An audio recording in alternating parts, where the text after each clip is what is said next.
Something passes between you and your dog every single day that you have never once consciously sent. You already know they read your face. You know they read your voice, your posture, the particular way you move through the house when something is wrong. All of that is real. But underneath it there is another channel running. And this one starts working before your expression changes, before you speak, before you have even finished working out what you are feeling. Your dog is reading your chemistry. And here is the part that makes this different from everything else you know about how dogs read people. Your dog does not simply detect your fear. Under the right conditions, they appear to catch it. Scientists have a term for this: emotional contagion. It describes what happens when one animal's emotional state triggers a matching shift in another. Not an interpretation of it, not a considered response to it, but a genuine physiological echo. And in dogs, this has been measured. Heart rate, behavior, even the way a dog judges an ambiguous situation. Your dog's nervous system, it turns out, can complete a circuit that runs directly through yours, and the wire between you is made of air. To see how that works, start with what fear actually does to your body. When your brain registers a threat, the response is not psychological, it is chemical, and it is fast. Your adrenal glands release adrenaline and cortisol. Your heart rate climbs, your breathing changes, your sweat glands activate. And every one of those shifts alters the specific mixture of volatile organic compounds leaving your body through your breath and your skin. Researchers call these chemosignals. You cannot smell them on yourself. You have no conscious access to them at all, but they are leaving you continuously, and they carry an accurate readout of the state your nervous system is in. Whether that readout is detectable was, for a long time, an open question. It is not open anymore.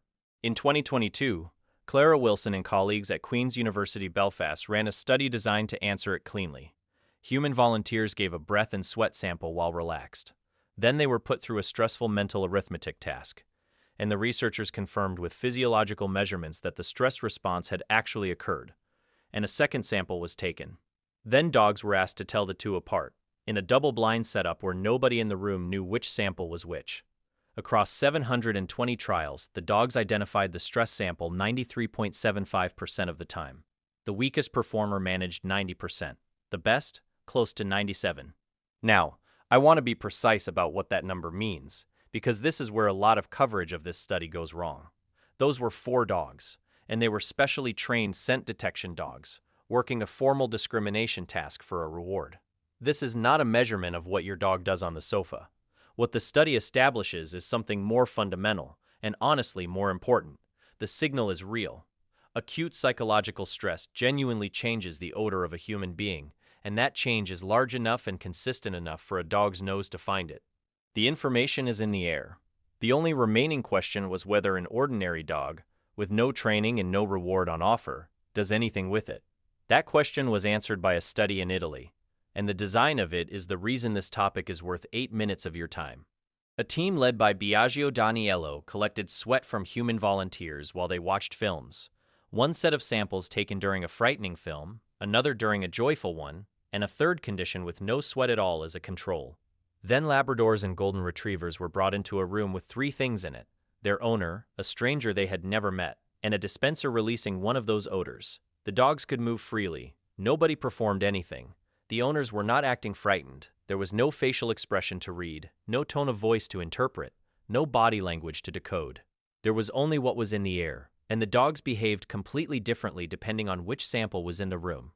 With the fear odor present, the dogs showed more stress-related behavior, sought more contact with their owners, and were more hesitant with the stranger. Their heart rates were significantly higher than in either the happy condition or the control. With the happy odor, the pattern inverted. The dogs were more relaxed and more willing to engage with the stranger they had never met. Hold on to one detail there, because it is the one most retellings of this study get wrong.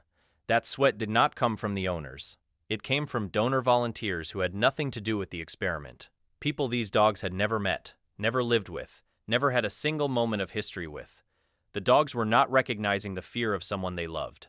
They were responding to the chemical signature of human fear itself, from a total stranger, and their own bodies moved in the same direction. That is what separates detection from contagion. Detection would mean noticing. This is participation. And it goes further than behavior. In 2024, researchers at the University of Bristol, led by Zoe Parr-Cortez, tested something nobody had tested before: whether the smell of a stressed human changes how a dog thinks. They used what is called a cognitive bias task, which is a clever way of asking an animal whether it currently expects good things or bad ones. The dogs learned that a bowl in one location always contained food and a bowl in another location never did. Then bowls were placed at ambiguous spots in between, and the researchers measured how readily each dog went to check. A dog in a positive frame of mind tends to go and look. Maybe there's something in it. A dog in a negative frame of mind hangs back. Why bother? When the odor of a stressed, unfamiliar person was in the room, the dogs became measurably less likely to approach the bowl nearest the negative location. They hedged. The researchers describe it as risk reduction behavior and a more pessimistic response to the possibility of a reward. This was 18 dogs, and the effects showed up at a specific ambiguous position rather than transforming every choice the dogs made. I would rather tell you that than oversell it. But the direction of the finding is worth sitting with because of what it implies. Your unspoken stress may not just be registering with your dog as information. It may be tilting the lens they are looking at the whole room through, not what they know, what they expect. So what is your dog doing with all of this, minute to minute, in an ordinary house on an ordinary Tuesday? Think about the last time you were carrying something quietly. Not a crisis, just a difficult week sitting in your chest. You did not announce it. Your face was composed, and your dog, for no reason you could point to, moved closer. Followed you from the kitchen to the bedroom and back. Put their chin on your knee without being invited. Lay down against your leg with a sigh. We tend to explain that with something vague and slightly mystical. They just sense it. They just know. But the research points at something far more concrete than intuition, and far more interesting. A shift in your body chemistry, released into the air, landing in a nose with somewhere around 220 million scent receptors against your 5 million, and producing a change in another nervous system. Not a sixth sense, a first sense operating at a resolution you cannot imagine. Which brings us to the part with real consequences for how you live with a dog. If fear travels, it can loop. You become tense. Your chemistry shifts. Your dog picks it up and their own arousal rises. More watchful, more reactive, more braced. You notice your dog is on edge, and being on edge is contagious in the other direction too, so your own tension climbs. And around it goes. Anyone who has ever tried to get a nervous dog through a thunderstorm or a vet visit while quietly dreading it themselves has been inside this loop. And notice where that loop tends to bite hardest. It is almost always the situations you have already decided are going to be difficult. The car ride to the clinic, the doorbell during the party, the fireworks season you started dreading in September. In each of those, you arrive already carrying the outcome, braced, breathing shallowly, running the whole thing in advance. Your dog has no idea what a vet appointment is. What they have is a person whose chemistry changed before the leash even came off the hook, and no information at all about why. So they do the sensible thing for a social animal in that position. They go on alert.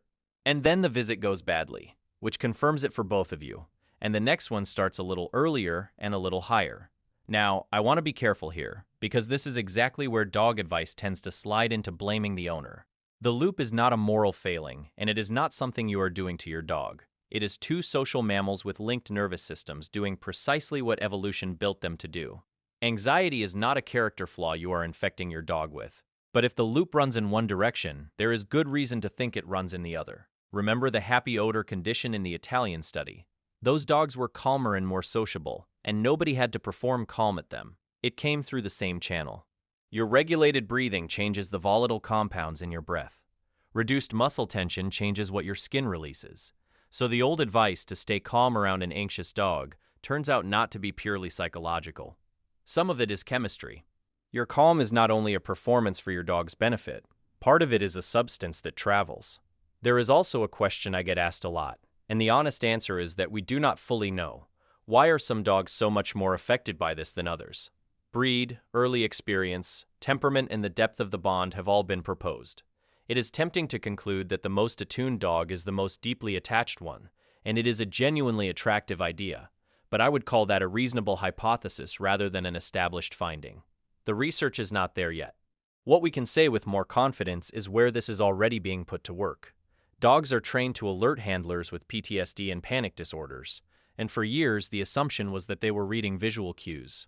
Newer work has begun to fill in another explanation. A 2024 proof-of-concept study by Laura Quiroga and colleagues found that dogs could detect, from breath alone, when people with trauma histories were experiencing distress connected to their trauma, around 81% accuracy on stressed samples. Those dogs are not reading a face. They are reading a chemical event, and often they are reading it early.